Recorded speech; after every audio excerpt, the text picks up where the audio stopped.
자신을 드러내시는 하나님이라는 제목으로 하나님의 말씀 전하겠습니다. 요즘 인터넷 혹은 TV를 보게 되면 어떠한 작품, 어떠한 프로그램이 성공을 거둘 때 그곳에 나오는 주인공이 한순간에 스타가 되는 것을 보곤 합니다. 스타가 되면 이 채널을 틀어도 그리고 저 채널을 틀어도 각종 프로그램의 게스트로 나오거나 광고로 많이 등장하게 됩니다. 여러분 혹시 2020년도 1월부터 3월까지 방영했던 미스터 트롯이라는 프로그램을 보신 적 있으신가요? 그 당시에 주로 집에서 TV를 보시는 분이시라면 이 프로그램을 직접 보지는 못했더라도 이 프로그램에 나왔던 스타는 누군지 알고 계실 것입니다. 그 당시 이 프로그램은 대한민국의 트롯 열풍을 일으켰으며 차세대 트로트 스타들을 탄생시켰던 경쟁 프로그램이었습니다. 당시 아들을 둔 어머니들이 이러한 유행어가 생길 정도로 우리 아들이 늦지 않았으니 지금이라도 트로트를 시작했으면 하는 그런 유행어가 생겼을 정도로 이 프로그램은 굉장히 인기가 있었던 프로그램이었습니다. 저희 어머니가 트로트를 좋아하지 않으셔서 정말 다행이었습니다. 그 프로그램에서 많은 사람들이 치열한 대결 끝에 결국 임영웅이라는 사람이 최종 1등을 했는데 수많은 사람들과 경쟁한 이 프로그램에서 자신이 이 무대를 통해 내가 누구인가를 확실히 드러냈던 것이 2년이 지난 아니죠. 지금 5년이 지난 지금까지도 대중들에게 큰 사랑을 받는 기회가 되었던 것 같습니다. 오늘 우리가 읽은 출애굽기 말씀에 이스라엘 백성들이 애굽에서 나오는 동안에 계속적으로 하나님께서 하신 말씀이 있으십니다. 바로 나를 나타내리라 여호와가 누구인지 알게 되리라였습니다. 호렙산에 불타는 가시를 통해서 그 가시떨기를 통하여 모세에게 나는 여호와이다 라며 자신을 드러내신 하나님. 외국왕 바로 앞에서 10가지 재앙들을 보이시며 자신이 누구이신지를 분명히 드러내셨습니다.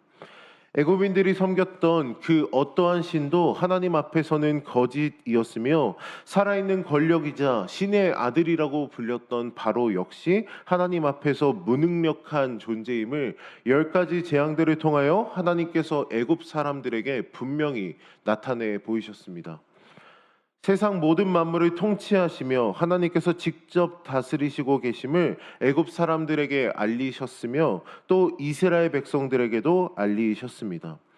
오늘 본문인 나를 나타내리라 말씀하신 그 하나님의 가장 큰 최고의 사건이 하나 등장합니다. 바로 우리가 너무도 잘 알고 있는 홍해의 사건입니다. 이스라엘 백성들이 출애굽을 할 당시 애굽 왕 바로의 마음을 완악하게 하셔서 군대를 이끌어 오게 하시며 또한 이스라엘을 추격하게 하신 하나님은 오늘 본문에서는 갈라진 바다를 달려 이스라엘의 뒤를 쫓게 하십니다. 오늘 읽은 말씀 중에 17절 말씀을 보면 내가 애굽 사람들의 마음을 완악하게 할 것인즉 그들이 그 뒤를 따라 들어갈 것이라.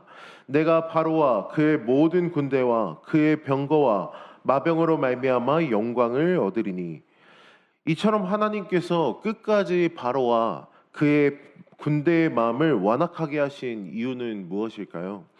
바로 18절 말씀에 나와 있습니다. 18절 말씀을 보면 내가 바로와 그의 병거와 마병으로 말미암아 영광을 얻을 때에야 애굽 사람들이 나를 여호와인 줄 알리라 하시더니.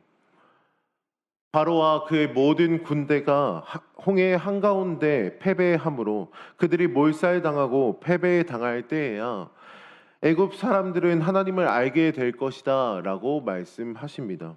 하나님을 대적하고 하나님의 백성을 괴롭힌 애굽은 결국 홍해바다 안에서 하나님이 누구이신지를 분명히 깨달아 알게 될 것입니다. 애굽 군대를 홍해 한가운데에서 패배시키심으로 애굽에게 하나님을 드러내셨던 그 하나님께서 이스라엘 백성들에게도 동일하게 자신이 누구이신지를 드러내신 것입니다. 바로 홍해 앞에서 애굽 군대를 보고 동요하고 혼란스러웠던 믿음 없던 이스라엘에게 하나님께서는 홍해를 육지처럼 걸어가게 하심으로써 하나님 자신이 누구이신지를 분명히 드러내셨습니다. 우리가 상식적으로 보면 홍해의 바닥은 물에 잠겨 있었기에 축축하고 진흙이 가득 찼었어야만 했습니다. 하지만 21절에 마른 땅, 22절에는 육지라고 표현하고 있는데 두 표현 모두 물기가 전혀 없는 마른 땅을 의미합니다. 200만 명의 이스라엘이 밤사이에 홍해를 건너기 위해서는, 그리고 노약자와 어린아이들, 각종 짐승들까지 신속하게 바다를 건너가려면 그 땅은 사실 마른 땅이 됐어야 했습니다. 하나님께서는 홍해를 갈라지게 하셨을 뿐 아니라 바다의 그 바닥까지도 마른 땅으로 예비해 두심으로써 이스라엘 백성들에게 하나님의 능력이 얼마나 크고 위대하신 분이신지를 하나님께서 분명히 보이신 것입니다. 하나님께서는 악한 자들에게, 그리고 애굽 사람들에게는 심판의 주로 자신을 나타내셨으며 하나님의 백성인 이스라엘에게는 세심한 구원자로 자신을 드러내셨습니다. 오늘 우리에게 하나님께서는 어떤 모습으로 나타나셨습니까? 우리가 경험한 하나님은 어떤 분이십니까? 내 삶에 역사하신 하나님은 어떠한 분이십니까? 하나님의 전적인 은혜로 선택받아 그리고 구원받은 우리는 하나님은 우리를 돌보시고 살피시며 우리의 필요를 공급하시는 분이십니다. 어떠한 상황 속에서도 자신의 백성을 외면하지 않으시며 놀라운 계획으로 우리와 함께 하시는 분이십니다. 그러므로 오늘 하루 그리고 한 주간 우리의 삶이 어떻게 이끌어 가시든지 내 생각과 내 마음으로는 도저히 이해할 수 없는 상황에 처할지라도 우리를 향한 선한 계획을 가지신 신실하신 그 하나님을 신뢰하는 한 주간이 되시기를 축복합니다. 마른 땅으로 우리를 인도하시고 세심하게 우리를 인도하시는, 그리고 우리에게 구원자로 나타나신 하나님과 동행하는 한 주간이 되기를 주님의 이름으로 축복합니다. 우리에게 세심한 구원자로 나타나신 하나님은 우리의 아버지가 되십니다. 우리의 생각과 뜻이 아닌 하나님의 선한 계획을 의지하며 나아갈 때 우리에게 늘 하나님의 참된 은혜가 우리의 삶 가운데 날마다 펼쳐질 줄 믿습니다.